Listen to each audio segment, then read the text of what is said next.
E hoje no Líderes Futuristas estamos recebendo ele, Rafael Bequelin, especialista em tecnologia, inovação e cidades inteligentes. Rafael, seja bem-vindo ao Líderes Futuristas. Obrigado, Bárbara, um prazer estar aqui contigo. Obrigado pela oportunidade da gente vir falar um pouquinho sobre inovação, que é um tema que me fascina, especialmente inovação em governos, que é um tema, entre aspas, ainda um tabu para muitas pessoas, né? Eu estava falando aqui no Líderes Futuristas esses dias que quando a gente chega falando em tecnologia e inovação nos municípios, muitos prefeitos e gestores não entendem, né? Eles acham que tecnologia é TI, que tecnologia, que eles não precisam da tecnologia, da inovação, da construção de uma cidade inteligente. Fala um pouquinho para a gente assim, sobre isso. Esse é um ponto bem importante, Bárbara. Até quando nós nos propusemos, o Paulo e eu, a escrever esse livro, que é Inovação em Governos, uma das principais missões do livro é, de fato, desmistificar a inovação. Então vamos lá, por que um gestor público tem essa questão com inovação? Primeiro porque a inovação ela tem uma característica de ser líquida, ela é subjetiva, né? O que é inovação, se tu perguntar para uma pessoa, quem não trabalha com isso, quem não atua no dia a dia? Que eles acham também que a inovação tem a ver com a tecnologia, né? Sim, sim. E a inovação já diz inovar, né? Exato. Tanto na educação, no desenvolvimento, em diversas áreas. Exato. Então, assim, como já tem essa característica da inovação ser uma coisa de difícil compreensão, em governos é mais difícil ainda. Até quando tu vai conversar com pessoas que têm até algum esclarecimento acerca de inovação, quando tu fala sobre inovação em governo, sempre fica um hiato ali. E aí a gente fez essa obra, e o nosso trabalho é dia a dia em várias cidades, mais de 20 cidades do Brasil inteiro, realizando projetos de inovação. E aí tem uma série de verticais que tu pode trabalhar a inovação, que não necessariamente envolve tecnologia, mas a inovação envolve uma nova forma de fazer as coisas. E, Rafael, quando que veio esse start, assim, a inovação chegou, a gente precisa levar isso para dentro dos municípios? Porque vocês não trabalham só aqui, vocês trabalham no Brasil inteiro, né? Certo. Conta um pouquinho para a gente. Exato. Esse trabalho... Esse start, assim, essa visão, quando que veio? Eu, particularmente, a minha trajetória, ela começa com uma startup dentro do governo. Olha só que legal. Então, eu tive esse olhar da startup que tenta vender, que tenta trazer uma tecnologia para o governo. E eu tive muitas barreiras. E aí eu tive todo um ciclo com essa startup, foi um ciclo bem legal, a gente conquistou coisas bem bacanas, bem importantes com essa startup. Mas na pandemia a gente encerrou as operações, né? Infelizmente a gente estava para ser investido por um fundo internacional, já estávamos com vários clientes, mas a TI é um desafio por várias questões, enfim. E aí então eu conheci um pouco do outro lado do balcão, né? Daí eu participei de uma série de ações ali, por exemplo, da construção da nova lei federal aqui, né? O marco legal das startups, a gente participou de algumas rodadas, ajudando a construir, ouvindo como startup. E aí eu entrei nesse mundo que se chama o mundo GovTech. Olha que legal. Então, esse negócio foi assim que eu comecei a olhar. E aí o que eu comecei a perceber, Bárbara? Existe um hiato absurdo na conexão. A gente costuma falar, o Paulo e eu, costumamos falar que o governo fala um idioma, e as startups falam outro idioma, e a gente é fluente nos dois e comunica. Porque, na verdade, assim, existe um hiato muito forte. Primeiro, tanto que tem várias empresas privadas que estão lá na sua tese de negócios, no seu modelo de negócio, eu não vendo para governo. Porque eu tenho que passar por licitação, Porque é muito burocrático, é melhor vender para empresa privada. Exato, e aí tu vai fazer uma venda para uma grande companhia, tu tem um processo, um bid, que demora 4 meses, né? Então, e o governo... Que dá no mesmo, que o governo é 90 dias no máximo, Exato. né? Claro que tem a questão toda do que diz respeito às vontades políticas, né? Tem um contexto diferente, sem dúvida, a gestão pública, ela tem um contexto diferente, mas a partir da hora que a gente também, como propósito profissional e humano de transformar, de fazer governos melhores, isso gera um impacto muito legal, e a gente tem vários projetos que nós nos orgulhamos de poder dizer que tiramos aquele projeto do papel, criamos estratégias que atraiu empresas, que gerou novas startups na cidade, que gerou arrecadação para o município, que melhorou a vida do Aqui cidadão. no Rio Grande do Sul, Gravataí é um case de sucesso de vocês, né? Gravataí é um case bem bacana e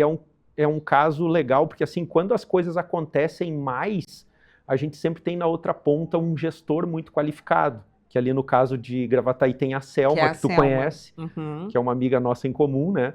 Então a Selma... Um beijo para a Selma. Um abraço para ti também, Selma. A Selma é uma pessoa que, primeiro que ela já é do mundo da TI por formação, e ela tem esse propósito de levar a inovação para dentro de governo. Esse é o business dela, é a mentalidade dela. Então, quando a gente vem e aplica, né, digamos, as metodologias, as nossas ideias com uma pessoa assim, a coisa toma uma proporção muito maior. Então, diferente, né? Gravataí, tu imagina, né, por exemplo, Bárbara, a gente está na região metropolitana de Porto Alegre, a gente tem o Instituto Caldeira, a gente tem Tecnopuc, tem Tecnocinos aqui em São Leopoldo. Tu pensar assim, eu vou criar um hub de inovação numa cidade que nem Gravataí, é um passo audacioso. É verdade. Né? E foi criado, mais de 55 startups foram aceleradas lá, já tem startup internacionalizada. Não, e o governo abraçou essas startups, tanto que eles têm um lugar onde todas elas ficam, né? Que é lá no... O Prado Tech. Na Prado Tech, na Casa das Startups. Exato. Que o governo auxilia com recurso aquilo lá. Isso, e aí tem todas as políticas públicas, que isso quando a gente fala também, que aí outra seara que a gente pode abordar aqui, a gente falar sobre ambiente regulatório. Né? Então, quando a gente começa a falar sobre lei de inovação, a lei de inovação, eu tenho conversado muito, eu acho que é importante, nós nos consideramos evangelizadores da inovação no governo. Né? Então, quando a gente fala sobre isso também, a lei de inovação, acontecem coisas, eu acabei mudando o assunto, mas tem conexão com Gravataí. Eu fiz esse link, mas quando a gente fala sobre lei de inovação, geralmente as cidades acabam criando uma lei de inovação, entre aspas, copia e cola. Então tem uma lei de inovação muito legal em Florianópolis, então eu vou lá, vou meio que pegar o texto, vou copiar e vou colar, só que não funciona. Não funciona, inclusive várias cidades que nos contratam para fazer lei de inovação são cidades que já fizeram lei de inovação. E aí o porquê de eu falar isso... Só que nunca funcionou. Não, ela vira uma coisa para ficar na gaveta. Porque assim, o acerto de Gravataí é que as leis, o ambiente regulatório, elas estão altamente vinculadas à estratégia de inovação da cidade. Então, quando tu faz isso, né, quando tu cria uma política pública de inovação, o que eu vou fomentar, que tipo de empresa eu quero criar, qual que é a minha matriz, meu estilo, minha matriz, minha vocação de matriz produtiva que eu tenho na cidade. E aí, então, eu olho forças e fraquezas e identifico que eu posso trabalhar em cima do que eu já sou bom, né? E eu posso fomentar aquilo. Por exemplo, Gravataí tem a questão da GM, então tem toda uma cadeia que envolve ali a questão da indústria 4.0, né, robótica, enfim. Então essas coisas são um exemplo prático de que quando uma lei de inovação vem, ela tem que vir vinculada, atrelada a uma estratégia de inovação. Então quando a gente olha para a inovação, a gente tem que entender para onde a gente quer ir. Por exemplo, como é que a gente tem feito nas cidades agora, onde a gente cria a lei de inovação. A gente recentemente, há 15 dias atrás, 20 dias atrás, fizemos o workshop de cocriação de visão de futuro na cidade de São Marcos, na Serra. Fizemos também em Flores da Cunha e várias outras cidades. Mas que essa é a última, então eu vou citar esse caso. Então, como é que a gente faz? A gente chega na cidade, compreende o contexto da cidade, então a gente faz um estudo. Vocês fazem uma pesquisa de todo o contexto. Exato, é preciso que tu entenda o presente, o passado e o futuro da cidade. Né? Como a cidade foi construída, como ela está e para onde ela vai. Então, dentro desse contexto, antes da gente sair fazendo uma lei, olha que legal. O que a gente faz? A gente compreende o contexto da cidade, então a gente conversa com os empresários da cidade, porque não adianta tu ter uma lei de inovação se tu não começa a conectar os atores locais. Então a gente começa a conversar... Que é quem paga um imposto, né? Quem dá emprego dentro da cidade. E quem faz a coisa acontecer, né? É verdade. Obviamente junto com a prefeitura também. Então, a gente já faz essa conversa e já começa a fomentar o ecossistema de inovação da cidade. Então, houve empresários, lá tem um hub que foi recém-criado, que é um protagonista também, que é o Elos Hub, que foi protagonista na nossa ida para a cidade. Então, a gente faz esse trabalho de escuta, de entender, de compreender. A gente aplica também algumas matrizes para entender os dados georreferenciados da cidade, né? Tem uma startup até, que é uma startup internacional que atua com dados georreferenciados que nos ajuda nesse pedaço, nessa parte, nessa fase. E aí, então, uma vez que a gente faça isso, nós fazemos um evento, um workshop de cocriação de visão de futuro. Olha que legal. Da cidade, com todas as lideranças da cidade, da quádrupla hélice reunida. Então tem governos, empresas, sociedade civil organizada, que envolve sindicatos, associações, CDL, Sindilojas, OAB, todos os entes daquele território, e também instituições de ensino. Então, essas lideranças... Engloba tudo. Essa galera toda junto, pensando, a gente aplica lá algumas ferramentas para extrair os insumos que vão nos proporcionar a criação da visão de futuro da cidade. Bom, temos uma visão de futuro, a gente já sabe para onde a cidade quer ir. Uma vez que a gente tem esse norte, a gente começa a executar políticas públicas que nos permitam chegar lá. E é um trabalho que existe todo um processo, né? A pesquisa, a união de todas essas lideranças, o resultado para onde a cidade vai até a conclusão da consultoria do projeto, é isso? Exato. Então, nesse caso, o que a gente está fazendo lá nesse momento é a construção desse ambiente regulatório favorável. Olha que legal. Mas como eu te disse, não basta tu fazer uma lei. Nem precisa de nós para fazer uma lei. A Procuradoria do município faz. Não é sobre fazer uma lei, sobre fazer uma peça que vai para o legislativo para ser aprovada. É tu construir um ambiente e construir as ferramentas que te permitam atingir objetivos que vão ser estabelecidos. Obviamente, como que a gente faz? Geralmente também, eu não citei, nós aplicamos uma matriz de futuros nas cidades. Então, a vocação produtiva da cidade é X. Então, o que as tecnologias disruptivas que estão chegando, a IA, a inteligência artificial, realidade aumentada, biotecnologia, nanotecnologia, o que essas tecnologias podem potencializar aquela matriz produtiva e fazer ela crescer muito? E tem isso, e tem outra coisa assim, por exemplo, quais potenciais estão adormecidos que a cidade não está aproveitando? Então tem cidades agora com essa questão que algumas cidades, por exemplo, que nós temos lá em Minas Gerais, cidades que têm grandes recursos dessas terras raras, por exemplo, é um recurso que é difícil até dimensionar o tamanho financeiro disso. Mas aí aí entra uma outra questão que é todo um outro trabalho, né? Isso, e que aí entra até um outro papo agora que eu faço um parêntese aqui na nossa conversa, que a gente precisa mudar o cenário no Brasil da inovação. E eu vou te dizer, vou te trazer alguns dados e vou tentar te trazer junto nesse pensamento comigo. Por exemplo, o Brasil é o 13º país do mundo em produção científica. Ou seja, estamos bem, né?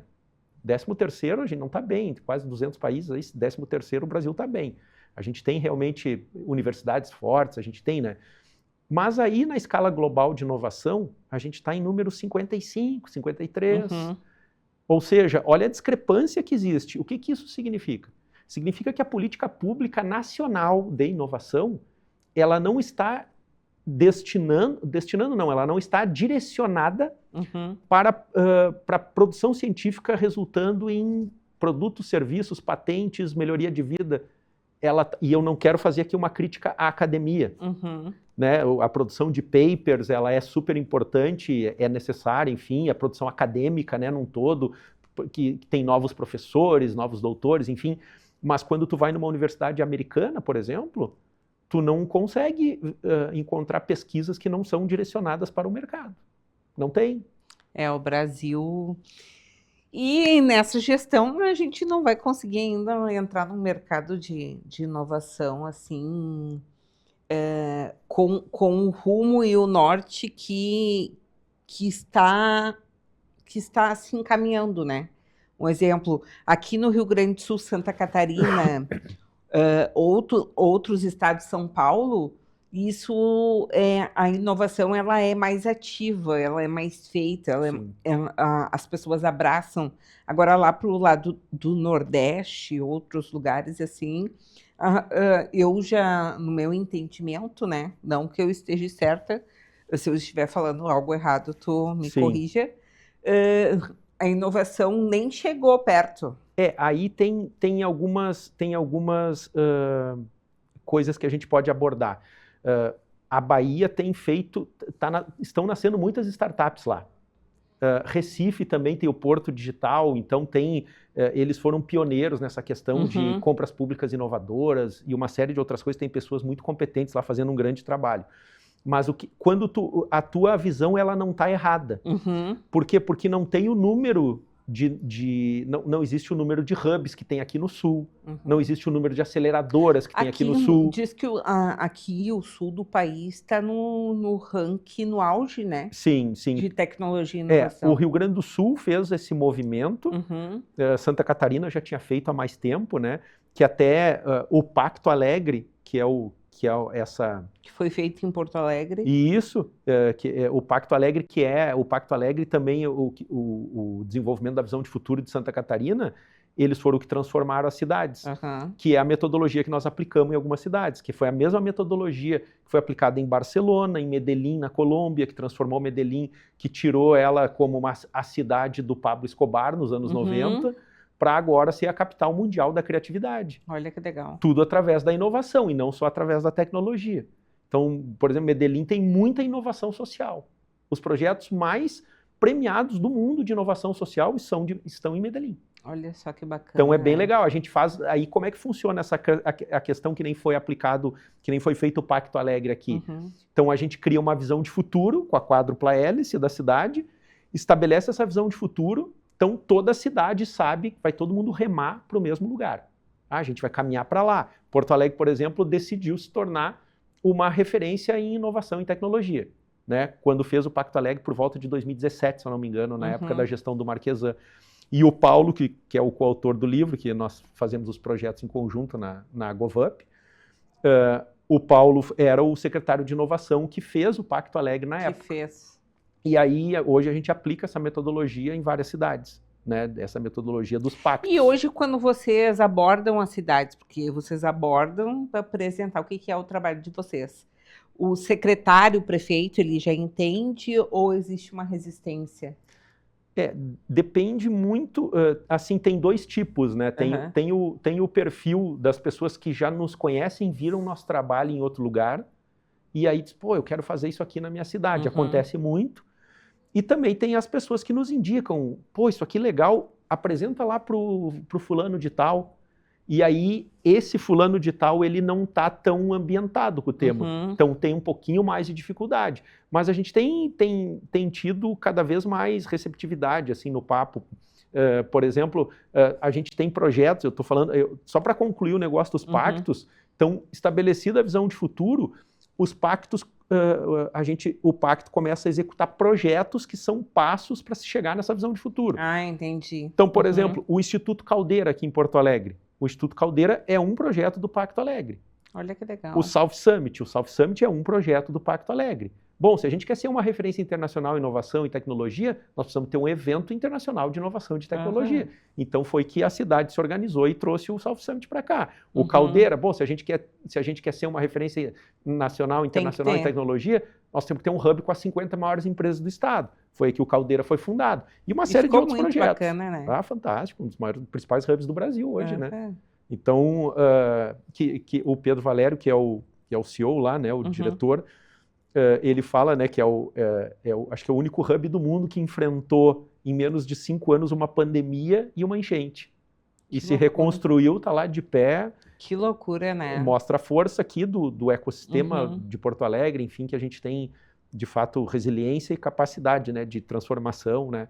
Porto Alegre estava numa situação bem difícil em 2017, 2016, a gente tinha a pior. Eu lembro que na época o prefeito Marquesan, eu estava num almoço, tá na mesa da Federação, e o prefeito Marquesan foi apresentar a situação fiscal de Porto Alegre. Eu até falei isso para ele agora esses dias. Eu disse, cara, fiquei com pena de ti quando tu apresentou aquilo, porque ele colocou lá que, se eu não me engano, a taxa, se eu estou errando por 2%, 3%, tá? Mas 86% da arrecadação da cidade, ela ia para pagar folha. Olha só. E ele disse, eu só não sou... Na época ele apresentou isso lá e ele disse, Eu só não incorro na lei de responsabilidade fiscal porque as autarquias estão separadas, porque tu não pode gastar mais do que 60 e poucos % da folha, né? Olha que loucura. Então, tu vê, era a pior situação fiscal entre as capitais do Brasil. Do Brasil. Porto Alegre. Por isso que ficou aquela época, lembra que Porto Alegre não se cortava, não se limpava as ruas, né? A gente teve problema com o lixo numa época, enfim. Bah! E uma fuga de talentos, uma fuga de as empresas saindo daqui para ir para Santa Catarina. Então hoje... Porque não tinha dinheiro. Era todo um ambiente, né? Que não era a questão financeira, fiscal, e era uma questão também do ambiente regulatório. Daí tu vê a importância do ambiente regulatório, de tu criar os mecanismos para tu ficar atraente para as empresas, né? Verdade. Então é fundamental. Sabe que eu estava numa reunião em Canoas e uma das subsecretárias disse que estava preocupada porque Guaíba estava na frente de Canoas em várias situações. Empregabilidade, crescimento da cidade, tudo na frente de Canoas, e isso preocupava. E a subsecretária fez um relatório para apresentar para o prefeito, que ela não acreditava naquilo. Mas Guaíba teve uma evolução de 2020 para cá, que a cidade é outra cidade. Sim. Guaíba era que nem Eldorado, não tinha nada. Hoje tem tudo em Guaíba. Sim, e Guaíba virou um polo, né? Agora Virou vai ter, um polo. principalmente agora vai ter, já tem grandes Já empresas. tem É Toyota, é a TKE Elevadores. Aeromonte. Agora tem a cidade da aviação com a Aeromote, que vai ser, nossa, nós Tem vamos... a parte logística da Lebes, Isso. tem a CMPC. CMPC. Então, assim, é uma cidade que tem uma característica, e nós estamos lá, estamos trabalhando lá, né, com o Desenvolve Guaíba, com o Kleber, criamos uma visão de futuro para a cidade. Que legal. Vamos fazer agora, no próximo ano, o Guaíba Summit. Olha só, posicionando show. a cidade, para a cidade se posicionar. A gente vai ter um capítulo no futuro aí, no próximo ano, de internacionalização da cidade também, para atração de negócios. Tu vê, por exemplo, a TKE Elevadores, a célula de inovação mundial da TKE em Guaíba. Verdade. Então tu vê... Então, para te ver o norte que a cidade teve, né, de 2020 para cá. Sim, sim. E tu começa a ver também, assim, o poder que nós... Não é o poder, mas é a capacidade, né, que nós gaúchos temos aqui de fazer as coisas, né? A gente passou um tempo com muitas dificuldades no estado, a gente está meio que se reinventando. Depois vem essa enchente que também... Que acabou com tudo. Nos afetou. E a inovação, ela acaba sendo uma baita ferramenta que poucas pessoas conhecem essa ferramenta.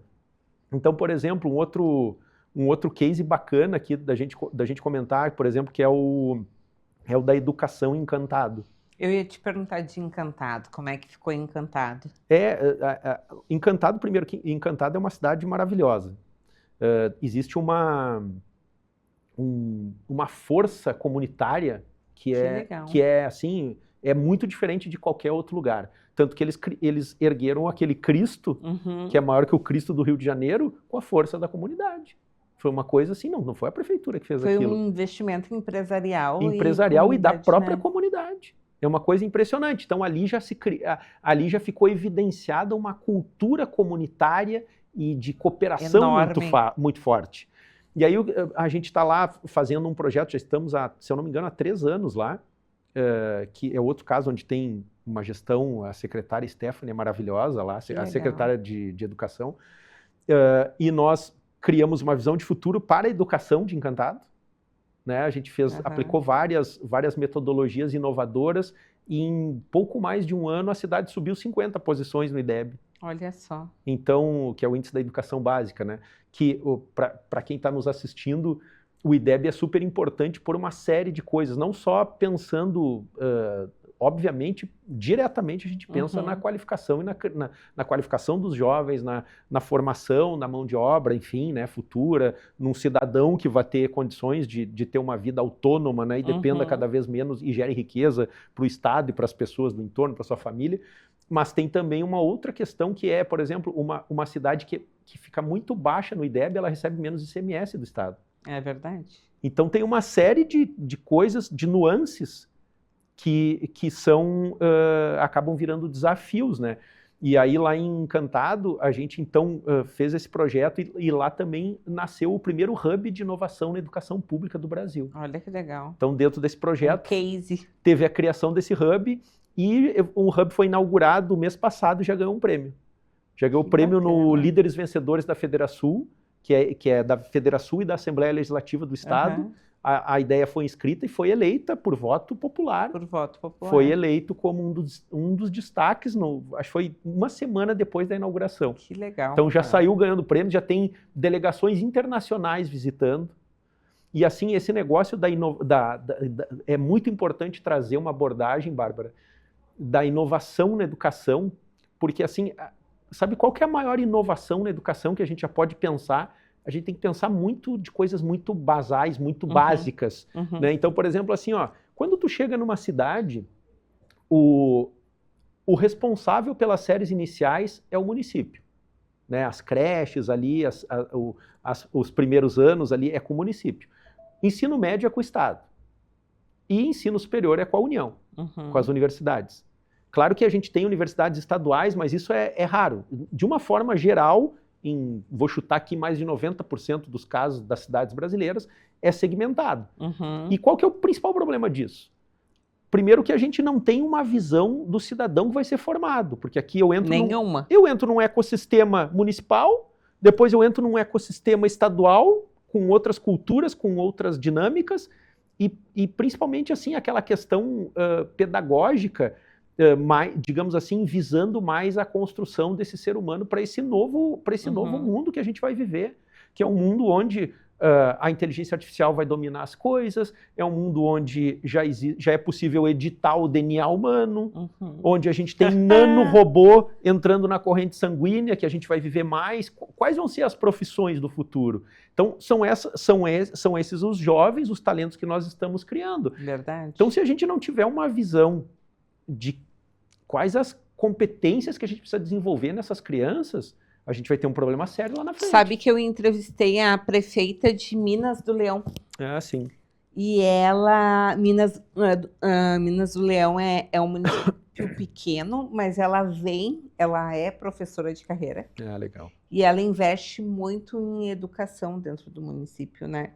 Porque, que nem Guaíba, teve uma evolução grande, só que as crianças hoje têm 9 anos e não sabem ler. Sim. E aí? Né? Então, investir em educação é a base do futuro também.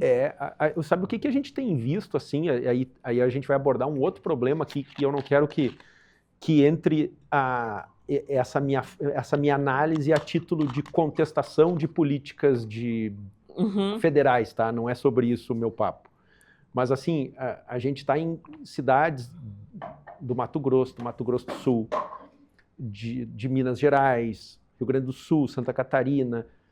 E uma coisa que a gente escuta de todos os empresários, assim, não tem erro. Isso aparece em todos os radares que a gente faz o radar da inovação, entendendo a cidade. Todos reclamam de mão de obra. Mão de obra. Todos. E qual que é a reclamação? O pessoal não quer mais trabalhar, o pessoal prefere ganhar menos e receber um auxílio. Ganhando menos. Agora o Brasil, vamos falar no vocabulário mais popular, as pessoas vivem de bico. Sim. Né? A informalidade. Para o povo entender, autônomo vive de bico. Às vezes não é nem não é um MEI, um CNPJ, é um bico mesmo. É totalmente informal. Né? No vocabulário gaúcho chama-se bico, né? Vou ali fazer um bico. E o gaúcho brasileiro, né, vive disso. Sim. A gente está com uma... Por quê? Porque fazendo o bico não regulariza a situação dela, né? E ela ganha auxílio isso, auxílio aquilo. Exato, e aí a pessoa fica fadada a não evoluir, né? A não prosperar de outras formas na vida, né? E isso já está afetando bastante, tanto... aqui em Lajeado tem em vários lugares, né? A gente tem empresas contratando pessoas de fora do Brasil, haitianos, as empresas vão buscar. Na área da saúde tem muitos médicos fora da... As pessoas vão buscar porque não tem gente para trabalhar. Não tem. Então, assim, nós temos esse desafio no Brasil, a educação, e do ponto de vista cultural também, a gente precisa trazer um pouquinho mais do empreendedorismo para a pauta, sabe? Uhum. Talvez até para a própria educação pública, assim, a gente deveria ter uma abordagem um pouco mais Não, e na vertical. verdade a educação pública deveria investir nos professores também. Sim. Porque hoje tu pega um professor, tu vai ler um bilhete no caderno do teu filho, a letra do professor é pior do que a letra do teu filho. Então, isso me preocupa porque eu vi dentro da minha família isso. Sim. Então, tá certo, né? Pais que têm condições de ter os seus filhos em escola particular é outro nível, mas a gente está falando do geral, né? Do país. Sim. É importante a gente começar aí nas pessoas que formam as crianças, né? É fundamental, não tem como tirar isso do... Não tem né? como. Então é importante que exista uma qualificação, enfim, uma troca de cultura. Enfim, então, sobre a educação, né? A gente está abordando algumas verticais da inovação em governos. A educação, ela desponta como uma ferramenta muito importante. E vocês conseguem fazer essa pesquisa dentro do município? Ó, a educação está aqui, está errando nisso, naquilo. Ou vocês têm uma visão mais voltada à tecnologia e inovação mesmo? Não, depende do contexto, né? Depende Não, só para o pessoal entender, né? Como que vocês trabalham dentro do tema. Sim, é que geralmente assim, quando a gente vai aplicar inovação na educação, é porque já existia uma vontade da gestão local de fazer coisas diferentes, ou porque já viram algum trabalho nosso, alguma coisa do gênero, né? Então, dentro desse contexto, já existem algumas demandas do município.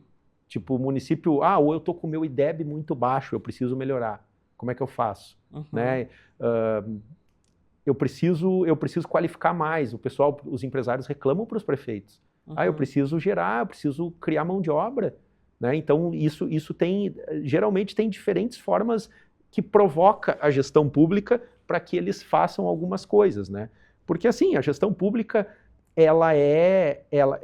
um gestor público, assim, a gente tem uma cultura no Brasil que a cultura brasileira relacionada à política, né? Até tem o Santiago Uribe, que ele é um dos caras que foi o protagonista lá de Medellín, faz vários trabalhos aqui no Pacto Alegre, enfim, é um grande especialista em inovação para cidades também. O Santiago fala, cara, eu acho muito estranho vocês no Brasil, parece que vocês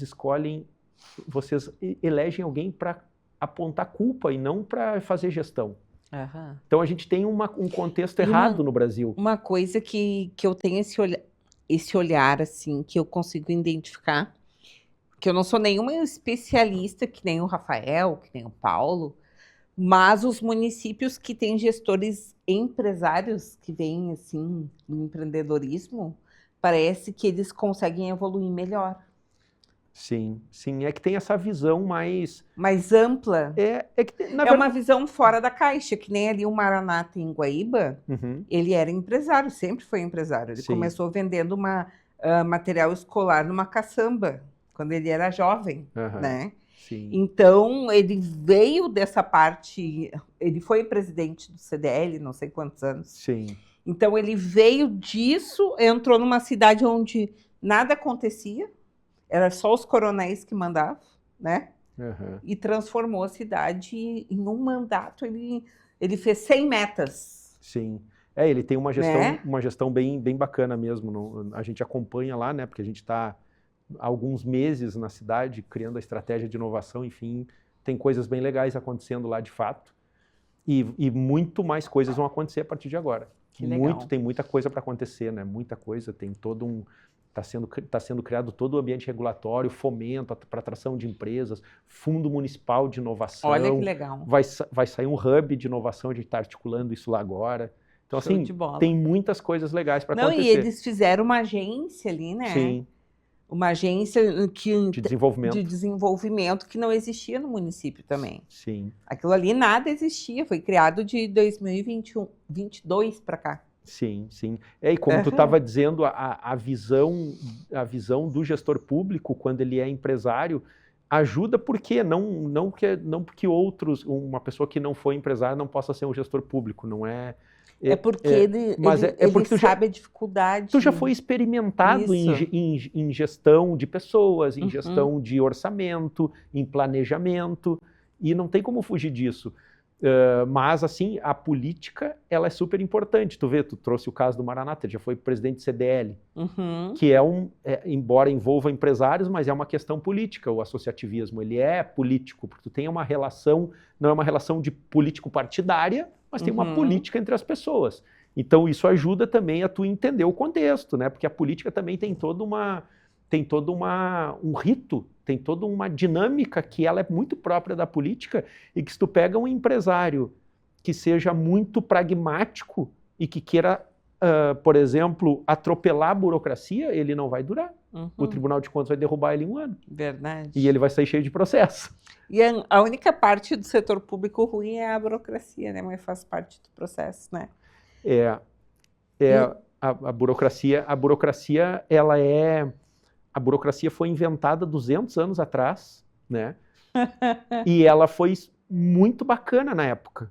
Por quê? Na época foi bacana, hoje o mundo está muito acelerado, a burocracia hoje é um estresse, né? Exatamente. O que acontece? Na época, a burocracia ela nasceu para dar conta, digamos assim, de mecanismos para tirar da cabeça de uma pessoa como fazer e de que forma fazer. Tu imagina se não tivesse as leis, o Tribunal de Contas, o Ministério Público. Cada prefeito, nós temos 5.570 municípios no Brasil. Cada prefeito do seu jeito ia fazer as coisas do jeito que entende que tem que fazer. Verdade. E aí a gente vê que nem sempre a gente tem alguma qualificação na gestão pública. Então, como é que era 200 anos atrás nos Estados Unidos? Então, eu vou colocar para fazer a gestão meus amigos aqui, e eles é que vão tocar, e vai ser do meu jeito. Não entendem de nada, mas vão tocar. Exato. Né? Então, assim... E esse negócio das 100 metas que fizeram em Guaíba, não estou puxando o passado, que eu aqui tento me relacionar com todo mundo e não puxo o saco de ninguém. Mas é tão legal ver, porque é cobrado as metas, né? Quando um gestor com visão de futuro, ele assume uma gestão municipal e cobra as metas. E se tu não serve, tem quem sirva. Sim, sim. Né? Sim. Então, essa gestão assim das 100 metas eu achei muito interessante e inovador dentro do município, né? Sim, sim. Então, essas questões, a inovação, ela aparece, ela se apresenta como uma ferramenta capaz de transformar uma cidade, literalmente. E falando em ferramenta, quando que nasceu essa vontade de, vamos criar um livro para poder ajudar esses gestores? Como que nasceu essa vontade? Na verdade, assim, essa ideia do livro, né? O livro nasceu, como eu te disse antes, a gente nota que muitas vezes a gente tem que trabalhar como evangelizador. Ou seja, nós temos que mostrar como a inovação pode ajudar. Porque assim tem uma questão, se tu é um gestor público e tu nunca olhou para a inovação, não tem nada que te leve a inovar. Por exemplo, tu tem uma série de leis e decretos, enfim, regulamentações que tu precisa cumprir como prefeito, como secretário, enfim, como diretor, qualquer cargo na gestão pública, tu precisa cumprir e são leis, né? E tu vai ser cobrado por aquilo e tu pode ser responsabilizado, inclusive, criminalmente. Agora, não tem nada que diga que tu precisa inovar. Tem alguns rankings de inovação, tem o Sebrae, tem o negócio lá do Cidade Empreendedora, mas a gente não tem uma legislação ou nada que empurre o prefeito. E no estado tem alguma lei? Não, de que obrigue a inovar, não. Não tem. Então, nenhuma frente também, né? E aí o que acontece? O que a gente nota? Quando gestores públicos já estão abertos para a pauta da inovação, a conversa é outra. Então, assim, porque o livro nasceu muito disso, assim, a gente entendeu que aquele nosso papo do início aqui, que a gente falou no início, que a inovação ela é muito aberta, ninguém sabe o que significa inovar no governo. Então, a gente pensou assim, cara, a gente precisa fazer alguma coisa para desmistificar a inovação, para que as pessoas entendam que inovar não é comprar uns puff amarelo e botar lá para uns guri com uma mesa de ping-pong e dizer que tem umas startups na cidade. Não é sobre isso. Então, inovar dá lucro. Inovar quando ele gera eficiência governamental, ele gera atração de empresas, ele cria novas verticais produtivas, ele melhora a educação, ele melhora... A gente tem, por exemplo, projetos de formação de servidores públicos em inovação. Tem projetos maravilhosos que tu pensa assim, qual que é a visão que se tem da gestão pública? A visão que se tem é que o funcionário público não quer nada com nada, é um carimbador e ele quer virar as costas e ir para casa às 5 horas da tarde. Que não é mentira. Mas Né? eu vou te dizer, Bárbara, existe essa visão, mas... Tu vai nos municípios com menos de 100 mil habitantes, é isso que acontece. Mas é porque a burocracia engole eles. Entendi. Aí eu vou te dizer, por Aham. exemplo, a burocracia e a cultura. Quando a gente vê lugares, e aí eu vou te citar exemplos reais, tá? Uhum. Quando a gente vê lugares onde existe uma promoção da cultura da inovação, a gente, por exemplo, já fez alguns programas de formação de servidores. Como é que foram esses programas? Os servidores inscreveram ideias para resolver problemas do seu departamento Uhum. ou problemas da cidade. A gente já teve, por exemplo, a gente já fez em Lajeado, a gente fez o Inova Servidor. Tiveram mais de 20 projetos que aí essas pessoas se inscreveram, participaram de uma aceleração, exatamente como uma aceleração. Uhum. Se tu tem uma startup, tu vai ter aceleração, eles participaram de uma aceleração para tirar os projetos do papel. Tu tem que ver os projetos que saíram. E eles se transformaram. E assim, aconteceu uma série de coisas que aqui a gente nem pode falar muito, mas eles sofreram represálias de colegas. Vários choravam na aula, pô, o pessoal ficava falando que eles iam lá, vai lá para inovação, só que eles tiraram ideias do papel, né? A gente está fazendo isso, terminou agora, inclusive, a turma, o Demo Day foi ontem ou anteontem, no Mato Grosso, no governo do estado, a mesma coisa, que se chamou Acelera Gov, que é um projeto que lá são equipes do governo do estado, de diferentes secretarias, diferentes departamentos, eles escreviam ideias e aí passaram por um crivo, e passaram por uma aceleração. Que legal, bacana. E tirando ideias do papel, e tu tem que ver, assim, ó, é emocionante de ver. Eles. Eu vou te falar assim, ó, é emocionante do ponto de vista, assim, ó, eu vou te falar até nem como um profissional da área, vou te falar como cidadão. Quando tu vê como cidadão que existem aquelas pessoas dentro da gestão pública pensando em fazer melhor, pensando em fazer diferente, pensando em atender bem a população, te dá uma esperança. Eu até, inclusive, no vídeo que eu gravei para eles, eu falei para eles que tanto eu quanto o Paulo, a gente fala isso, vocês são a esperança, vocês são a gestão pública do futuro. A gestão pública do futuro não é encher tudo de tecnologia. A gestão pública do futuro são pessoas com a mente aberta, pensando que dá para fazer diferente, sabe? Dá para fazer. Porque às vezes eles, que nem eu mesma disse, né, que os municípios com menos de 100 mil habitantes, servidores são mesmo assim. Só que às vezes eles vivem numa cultura tão engessada que eles não adianta eu dar a minha opinião, dar a minha ideia, né? Exato. E aí, vocês entrando no município, mostrando para eles que é possível e que vai acontecer, traz até motivação para o trabalho deles. Exato. Né? Então, e não é nem só que não adianta eu dar a minha ideia, eu vou ter muitos desafios se eu abrir a minha boca. Né? Então tem isso, é a cultura. E não estou falando mal de ninguém, porque essa é a cultura. Isso não foi uma gestão de 4 anos que fez, nem de 15, nem de 20 anos, é uma cultura, é a cultura da burocracia. A burocracia acaba criando essa prisão na gestão pública. É de fato uma prisão. E tem muito servidor, tem outros que gostam da burocracia e fazem uso dela para só ir ali cumprir um papel. Tudo bem, existem essas pessoas, mas existem as pessoas também na área pública. Né? Desculpa, na área privada, não é só na área pública. Então, tem muita gente querendo fazer diferente. Tem bastante gente, a gente vive isso no dia a dia. Tem projetos muito legais, projetos de inteligência artificial nascendo, de automatização de processos. Teve uma startup em Canoas que ela foi vendida por não sei quantos bi, né? Ah, eu não conheço essa startup. Que é o do... Como é que é o nome? Ah, mas tem muitos cases de sucesso. Eu vou lembrar. Ela foi vendida por 3 bi, se eu não me engano. Eita. Tá? Bacana, eu não conheço esse case. É que às vezes até tem acordo para não divulgar, né? Por isso que não Aham. sai muito. Mas Aí tem, imagina. né? Tem muito, tem muitas. Enfim, a inovação ela traz essas possibilidades, né? E como eu disse, não é só sobre criar tecnologia, né? Por exemplo, vou te trazer um exemplo de inovação social. Um dos projetos mais famosos do mundo lá em Medellín, de inovação social, se chama Madres Comunitárias. Olha só. Como é que funciona? As mulheres das comunidades precisavam trabalhar e não tinham com quem deixar os filhos. Aí qual foi o projeto?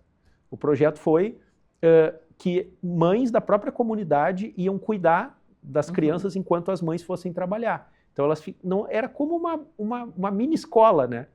Esse projeto tomou uma proporção tão grande e essas mães começaram a ser capacitadas e eles ganharam o Prêmio Mundial de Inovação Social. O que tem de tecnologia aí? Nada. Inovação. É inovação na veia. Então, a gente tem que desvincular. Mas isso que tu contou do Cristo de Encantado, que foi construído pelo povo, Sim. é uma inovação. É uma inovação. E né? Saiu, e tu vê o poder das ações. Encantado vai entrar entre os 10 destinos turísticos do Brasil agora, já em 2026. Essa semana, Olha só. no programa da Ana Maria Braga, da Globo, ela estava falando de Encantado, Que é legal. o maior Cristo do Brasil. Olha aí. E um case de sucesso que é falado no mundo inteiro. Fantástico. Hoje em dia. Não, e se tu vê a história do pessoal contando sobre o Cristo, é lindo, é emocionante. Que legal. Como eles subiam, a comunidade subia para construir o Cristo. É linda a história. É muito legal mesmo. Então, assim, voltando aqui para a nossa pauta, tu me perguntou sobre o que nos motivou a escrever o livro, né? Que é um livro muito bacana, gente, ó, Inovação em Governos. Rafael, aonde o pessoal acha o livro para comprar? No site da GovUp. Tem tudo no site. Isso, govup.io. Isso. Olha que bacana. GovUp.io tá lá o livro para ser adquirido. Inovação em Governos, guia prático com 10 passos para transformar a cidade. Ó. Essa foi uma vontade nossa de trazer também no livro, Bárbara, além da desmistificação da inovação, a gente traz exemplos de coisas que já aconteceram efetivamente, não são coisas só de teses, são cases reais, né? Tanto do Brasil, vários que nós executamos, outros que foram executados fora do Brasil, que a gente usa como benchmark, né? Mas a gente quis trazer também uma dinâmica de mostrar que é possível qualquer cidade fazer. Qualquer cidade, assim, por isso que a gente colocou ali o guia prático com os 10 passos. 10 passos. Porque tem algumas ações que toda cidade, não é que qualquer cidade pode fazer, é que todas as cidades devem fazer, né? Todas as cidades devem fazer. Quando tu fala, por exemplo, ontem foi... Ontem teve o anúncio lá do Sandbox de Gramado. Então, para quem está nos assistindo e não sabe o que é um sandbox tu cria um ambiente regulatório e um ambiente no qual a cidade pode testar soluções inovadoras. Então, por exemplo, para tu ter uma ideia, a gente vai ter drone fazendo entrega em Gramado agora. Olha só. E isso só é possível através do sandbox, porque a gente não tem legislação que permita drone estar entregando coisa. Tem toda a questão envolvendo a ANAC, tem uma série de coisas. Mas Gramado está fazendo teste. Gramado, a gente fez... Na última Gramado Summit, nós assinamos a lei de inovação, ela foi regulamentada, o prefeito... nós fizemos com eles lá. E agora já tem o Sandbox, que é um exemplo prático, e uma série de outras coisas. É o maior sandbox de turismo inteligente do Brasil. Olha só. Então é outro exemplo. Vai ser um mega case aí para o Brasil inteiro e para o mundo, né? Exatamente. E, Rafael, qual é o teu maior sonho para o futuro? Teu maior sonho para o futuro? Meu maior sonho para o futuro, é um sonho meio técnico, eu vou te dizer. Quando eu olho para o futuro, eu vejo, por exemplo, um futuro que uma prefeitura precisa ser governada por dados, baseado em dados e baseado em evidências, né? Então, o meu maior sonho é que a gente consiga construir camadas de dados com tudo que tem no município e que a gente tenha umas IAs de copiloto ajudando a gerir. Olha só. A gerir. Essa, para mim, e eu acho que é uma tendência irreversível. O nosso segundo livro, que vai sair daqui a alguns meses, ele aborda sobre isso. Ó, já estão no segundo livro, hein? Eu ganhei o primeiro, né? Em primeira mão. É, a primeira caixa ainda. Antes do lançamento. Antes do lançamento, eu ganhei um. Exato. E o que te inspirou? Tens influência, inclusive, sobre os nossos pensamentos com líderes futuristas, enfim, nas nossas conversas. Futuristas. Essa pauta é uma pauta comum entre nós, né? É verdade. E o que te inspira? O que me inspira é gerar impacto. Impacto, poder melhorar a vida das pessoas, fazer os governos gastarem menos, serem mais austeros, mais eficientes, que o cidadão tenha acesso a serviços melhores. Isso faz a gente levantar da cama de manhã com muita vontade de fazer as coisas acontecerem. E a gente, sabe o que é o mais maluco disso tudo? É que a gente vê que dá para fazer. Dá para fazer. É isso, sabe? Às vezes a gente fica pensando... É só querer. É só querer. Dá para fazer, a gente faz, tem vários cases que faz, só que ainda são cases assim, um aqui, outro ali, 20 cidades, nós temos 5.570. Né? O desafio pessoal meu e do Paulo é a gente quer transformar a gestão pública brasileira. Né? Então precisa de coisas, de voos maiores, naqueles jargões que se fala, dar uns tiros de bazuca, assim, né? Em projetos estruturantes, por exemplo, a gente imagina no futuro, eu já estive em Brasília, na época conversei contigo até, para que a gente possa pensar em programas nacionais de inovação. A gente tem vários programas da saúde, programas da saúde da família, tem o programa da educação, a gente precisa ter um programa de inovação na gestão pública. É verdade. Sabe, de uma forma mais global, assim, que possa atender 30%, 40% dos municípios de alguma forma e criar formas. Claro, tem ações do governo, né? E é difícil, a gente é um país continental, né? Não é muito simples de fazer isso. Precisaria de uma frente, né? Um projeto, uma frente para isso. Mas se a gente tiver uma vontade dentro de algum ministério de fazer essas ações, algumas coisas começam a acontecer. E o legal é que essas ações, elas são basais, elas começam a gerar um ciclo de prosperidade. Verdade. Um ciclo de novas coisas acontecendo, né? Enfim, um ciclo de transformações. Né? Então... Rafael, e o que tu deixaria de mensagem aí para os nossos gestores, prefeitos, secretários, lideranças aí do nosso Brasil? Eu já trouxe alguns elementos assim durante a minha fala toda aqui, né? Mas a mensagem que eu trago é que eu acho que talvez a frase mais legal de falar, assim, porque ela vira um jargão quase clichê, e é bom, porque daí grava na cabeça das pessoas, e até um capítulo do livro, que é inovar dá lucro. Inovar dá lucro. Inovar dá lucro, não é só, quando eu vou pôr dinheiro, tem um investimento que um dia vai voltar. Não é só isso, inovar dá lucro. Dá lucro. Dá lucro já na gestão, não precisa pensar, eu vou fazer uma coisa agora para daqui 3 mandatos. Não, dá lucro já. Começa, aumenta a arrecadação, a gente tem vários cases de arrecadação que aumentou, enfim, e todo o impacto social gerado, né, que isso é difícil até de medir, de quantificar. Mas, assim, para digamos assim, deixar um gancho mais forte para os gestores públicos, inovar dá lucro. Eu acho que essa é a frase. E, Rafael, aonde te encontram? Telefone, rede social, empresa? O meu Instagram é Rafael Bequelin. O Bequelin é com CH. CH. Aí tem o Paulo, que o Paulo é o CEO da nossa empresa, é o Paulo Ardengue. Ardengue. Que é um cara fantástico. Eu não quero parecer arrogante, mas a gente, de inovação para governo no Brasil, sinceramente, a gente está bem posicionado. Não quero falar frases mas o Paulo é um cara fantástico assim, para inovação em governo. Então, o Paulo Ardengue, e tem a empresa que é a GovUp, govup.io. E esse foi mais um Líderes Futuristas. Recebemos esse grande case de sucesso aqui, especialista em tecnologia e inovação em cidades inteligentes, Rafael Bequelin. Um prazer, tá, Rafael? Muito obrigada por estar com a gente. E fica aqui a mensagem do Rafael no Líderes Futuristas para todos os gestores do nosso país. Inovar dá lucro. Te encontro no próximo Líderes Futuristas.